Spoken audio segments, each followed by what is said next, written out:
नमस्कार, मैं हूं विक्रमादित्य कुमार और अभी हमारे साथ बात करने के लिए मगध यूनिवर्सिटी के प्रोफेसर प्रकाश चंद्रा साहब हैं। इनसे आज हम जानने का प्रयास करेंगे कि लगातार लॉकडाउन में ऑनलाइन क्लास हो रहा है, बच्चों को क्या लाभ मिल पा रहा है, बच्चे कैसे ऑनलाइन क्लास को पढ़ पा रहे हैं, कहाँ कहाँ परेशानियाँ हैं, इन सारी बातों पर आज एक छोटा सा मुलाकात कर रहे हैं। सबसे पहले प्रकाश चंद्रा साहब, आपको बिहार लाइव 7 में स्वागत है। आपका भी बहुत बहुत धन्यवाद कि जो अभी का परिस्थिति है कोरोना को लेकर और विश्वविद्यालय से लेके स्कूल तक जो ऑनलाइन शिक्षा दी जा रही है वो इस महामारी को ध्यान में रखकर दी जा रही है।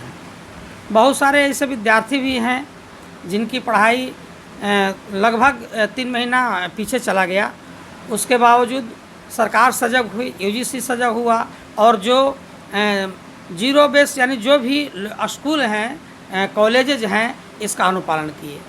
अब इसमें ऑनलाइन में एक माध्यम होता है कि आप ऑनलाइन से जुड़कर आप जुड़ने के बाद जिस कक्षा से आप बिलोंग करते हैं, जिस स्कूल से बिलोंग करते हैं, जिस विश्वविद्यालय से बिलोंग करते हैं, जिस कॉलेज से बिलोंग करते हैं, आप उस माध्यम से जुड़कर आप अपने according to syllabus, according to courses आप ऑनलाइन शिक्षा ले सकते हैं।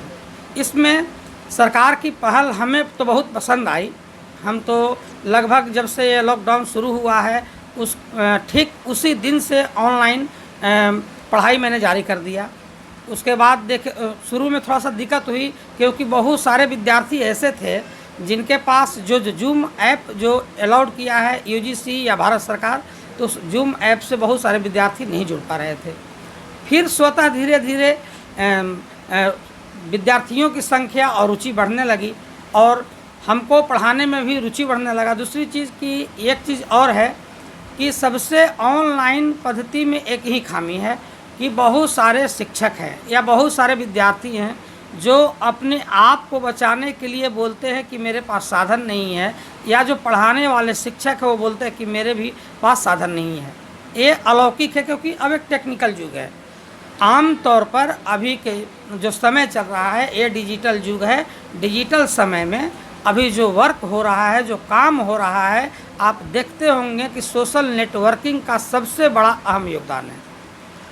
अब बात रही कि ऑनलाइन जो पढ़ाई जारी है, ऑनलाइन के पढ़ाई के माध्यम से जो शिक्षा मिल रही है, अब कितना ये लाभप्रद है। लाभप्रद तो है, इसके लिए यूज़फुल है ये। It can be useful to all the students and the teachers। Useful है, लेकिन यूज़फुल उसी के लिए है जो अपने कोर्स से संबंधित किसी भी विद्यालय, महाविद्यालय, विश्वविद्यालय में रहकर 6 महीना 7 महीना अपने कोर्स के अनुसार अध्ययन किया।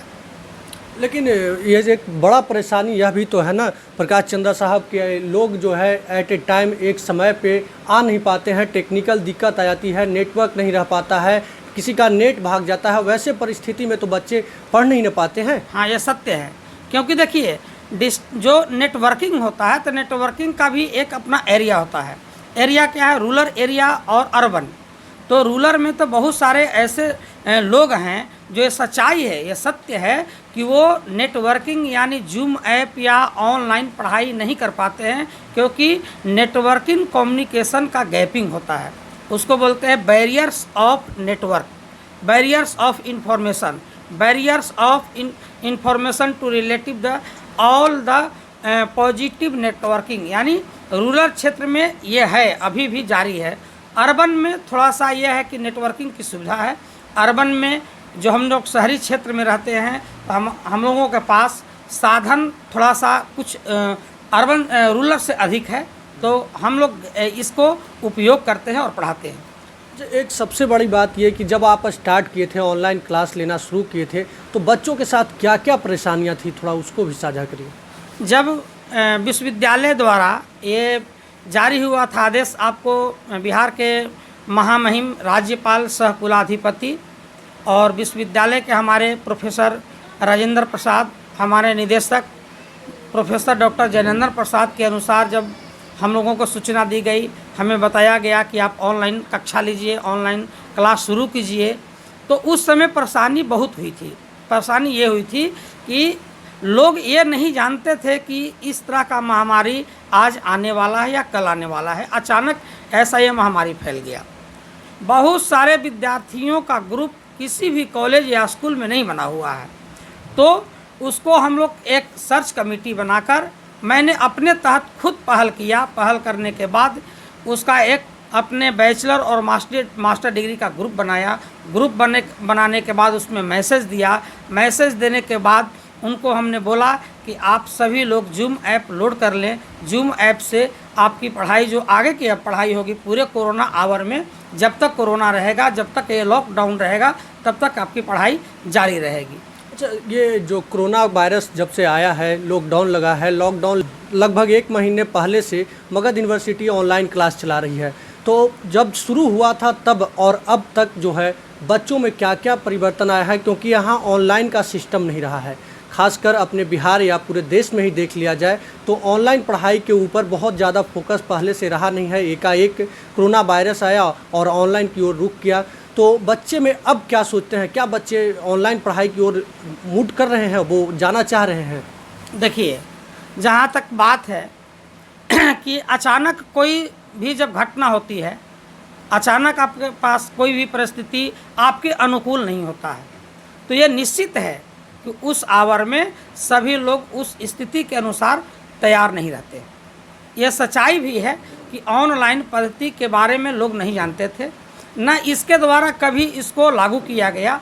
बहुत ऐसे शहर हैं जहाँ इंजीनियरिंग सेक्शन है, मेडिकल सेक्शन है, वहाँ इस तरह का पढ़ाई जारी था और बहुत सारे विद्यार्थी अपने घर पर, आज कोरोना ही नहीं, इसके लॉकडाउन के पहले भी पूरे भारत में, पूरे विश्व में अनेकों तरह से लोग शिक्षा लेते थे ऑनलाइन के माध्यम से। लेकिन जहाँ तक भारत की सवाल है, तो भारत के कुछ एक राज्य छोड़कर जो एजुकेशन में सबसे आगे है, उसको छोड़कर इसको कभी कोई मेथड को अपनाया नहीं और नहीं इसको कभी कोई अपनाने का कोशिश किया।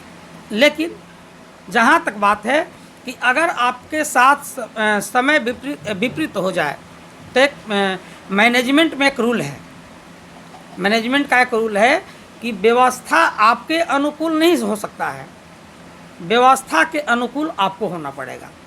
तो अगर इस पद्धति को हम अपना लेंगे तो निश्चित है कि इसमें हम 101% सक्सेस होंगे, क्योंकि जो व्यवस्था दी गई है, जो व्यवस्था मेरे पास है, तो खुद उसमें हमको सबमिट होकर, शामिल होकर उस व्यवस्था के अनुरूप चलना पड़ेगा। तो निश्चित है कि उद्देश्य आपका एकदम सक्सेसफुल होगा। जो लोग अभी क्लास नहीं कर पा रहे हैं, उन बच्चों के लिए आप क्या कहना चाहेंगे? क्योंकि लॉकडाउन है, अभी लॉकडाउन कब तक रहेगा यह कह पाना मुश्किल है, तो उन बच्चों के लिए आप क्या कहना चाहेंगे जो अभी क्लास नहीं कर पा रहे हैं, उनकी पढ़ाई पीछे हो रहा है? छोटे छोटे बच्चे हैं सर, जो गरीब परिवार से आते हैं, उनके पास एंड्रॉयड फ़ोन नहीं है, इसके वजह से वो कहीं से क्लास नहीं ले पा रहे हैं, उन बच्चों के लिए आप क्या कहना चाहेंगे? देखिए, ये जो आपने पूछा, इसके लिए मानव संसाधन विकास, हमारे UGC, ग्रांट कमीशन, या अगर आप आइए स्कूल से लेकर इंटर स्तरीय विद्यालय तक, महाविद्यालय तक, तो इसमें आपको शिक्षा विभाग से रिलेटेड जो भी इनका मंत्री हैं,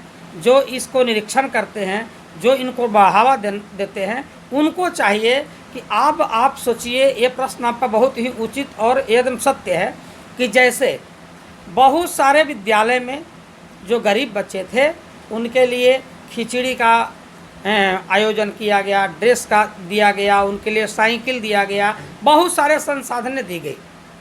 लेकिन अब ये सत्य है कि बहुत सारे ऐसे बच्चे हैं, और हैं ये वास्तविक में, ये जिसको हम नेचुरल वे में भी जानते हैं कि जिनके पास एंड्रॉयड मोबाइल नहीं है। अगर है तो भी एंड्रॉयड मोबाइल सिस्टम को चलाने के लिए नेट पैक की आवश्यकता होती है। अब लॉकडाउन की स्थिति में आप समझ लीजिए कि अगर कोई भी विद्यार्थी, कोई भी सामान्य वर्ग, कोई भी जो पूरा स्टूडेंट है, अब बताइए कि अगर उसको नेटवर्किंग में, अगर मोबाइल में ऑनलाइन शिक्षा लेने के लिए अगर 500 रुपया, 700 रुपया उसको इम्प्लीमेंट करने पड़ता है, तो वो पहले घर को चलाएगा, अपने गृहस्थी को चलाएगा, जीवन को देखेगा या ऑनलाइन शिक्षा लेगा। तो ये सत्य है कि कहीं ना कहीं ये बात उचित है और इस पर सरकार को सोचना चाहिए कि जिस तरह पहले आप सभी बच्चों को, जो गरीब थे, जो ये थे, इसी अनुसार आप उनको कम्युनिकेट करके, उनसे बात करके, उनको जो ऑनलाइन शिक्षा में जो त्रुटि आ रही है उनको सुविधा दी जाए। तो ये हमारे साथ प्रकाश चंद्रा साहब थे, मगध यूनिवर्सिटी में प्रोफेसर हैं, ऑनलाइन क्लास ले रहे हैं। इनका साफ कहना है ये ऑनलाइन क्लास ले रहे हैं, लेकिन ये मानते हैं कि अभी बहुत सारे बच्चे हैं जो कि ऑनलाइन क्लास से लाभ नहीं ले पा रहे हैं। वहीं ऐसे भी बच्चे हैं जो ऑनलाइन क्लास में भाग ले रहे हैं लेकिन बहुत सारी चीज़ों को नहीं समझ पाते हैं, क्योंकि हमारे देश में और ख़ास करके बिहार में ऑनलाइन क्लास का टेंडेंसी रहा नहीं है। यहाँ पहले कभी ऑनलाइन की ओर रुख किया नहीं था। अभी भी गांव में अगर किसी भी बात को लेकर ऑनलाइन की बातें आता है तो एक अजीब सा लगता है कि ऑनलाइन करवाना है। मतलब अगर किसी फॉर्म ही अगर बिहार सरकार निकालती है, हालांकि नीतीश कुमार मुख्यमंत्री यहाँ काफ़ी लगातार मेहनत कर रहे हैं कि ऑनलाइन की ओर लोग रुख करें, लेकिन आज भी ऑनलाइन कराना गांव और सुदूर इलाके के जो लोग हैं वो ऑनलाइन को एक बड़ा चुनौती मानते हैं। ऐसे में देखना बड़ा दिलचस्प होगा कि आगे बच्चे किस प्रकार से ऑनलाइन की ओर रुख कर पाते हैं या नहीं कर पाते हैं। हालांकि ये सभी कोई सोचा समझा हुआ नहीं था, एक आपात परिस्थिति के वजह से यह निर्णय लिया गया है। यह निर्णय जो भी स्कूल संस्थान या कॉलेज यूनिवर्सिटी ले रही है वो वाकई में सराहनीय है। अभी हमें भी दीजिए इजाज़त, अगले बार मिलेंगे किसी और शख्सियत के साथ। नमस्कार।